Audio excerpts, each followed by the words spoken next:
جس کے لیے میں کل کا دن سوچ رہا ہوں وہ کل مجھ سے کروا لے، اس کے لیے کوئی راستہ نکال دے۔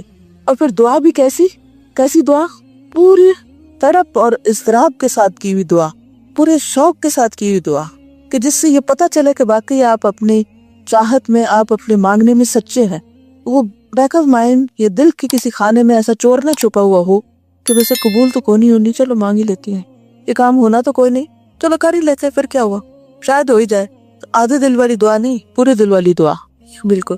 مثلاً آپ میں سے کوئی شیئر کرے گا کہ کوئی ایسا کام جو آپ سوچتے ہیں اور آپ سے ہو نہیں پاتا؟ تہجد میں اٹھنا، ویری گڈ۔ اب آپ کیا کریں گی اس کے لیے؟ یعنی دل کا شوق بھی ہے، ارادہ بھی ہے، طرب بھی ہے، اور بعض اوقات الارم میں لگا کے سوتے ہیں، پھر نہیں اٹھ پاتے۔ اچھا اب کیا کریں گی؟ آپ کیا کریں گی؟ دعا۔ کل ہم نے پڑھا تھا کہ دعا کے ساتھ دعا بھی کرتے ہیں۔ آپ کو دعا تو میں کر رہی ہوں، نیت بھی ہے، الارم بھی لگا رہی ہوں، اور دعا بھی کی ہے، پھر بھی نہیں ہو پاتا، تو کیا کریں؟ آپ بتائیے۔ کوشش تو کر ہی رہے ہیں، یہ ساری چیزوں کا نام ہی کوشش ہے کہ ہم نے نیت بھی کی، ہم نے الارم بھی لگایا، ہم نے دعا بھی کی، اپنے طور پہ مطمئن ہو گئے کہ ہم نے کوشش کر لی۔ یہی ہوتا ہے نا کہ اب اس سے زیادہ اور کیا کرے، جو ہم نے کرنا تھا کر لیا، نہیں ابھی بھی کچھ باقی ہے کیونکہ کام جو نہیں ہوا۔ تو جب تک کام ہو نہیں جاتا مختلف طریقے تو آزمانے ہیں، کیا کیا جائے؟ جی اب کسی اور کو اس کام میں شریک کر لیں، ایک دوسرے کو جگائیں، جی نفل حاجت پڑھیں، سونے کے ٹائمنگ سیٹ کریں، ان کو ارلی لے جائیں تاکہ ارلی اٹھ سکے، اور جی شاباش۔ نیکی کو جنم دیتی ہے، کوئی نیک ایسا کام کریں جو خالص اللہ کے لیے، اور اس کے بعد دعا کریں کیونکہ اس وقت دعا قبول ہوتی ہے۔ دس اے ویری گڈ ٹپ۔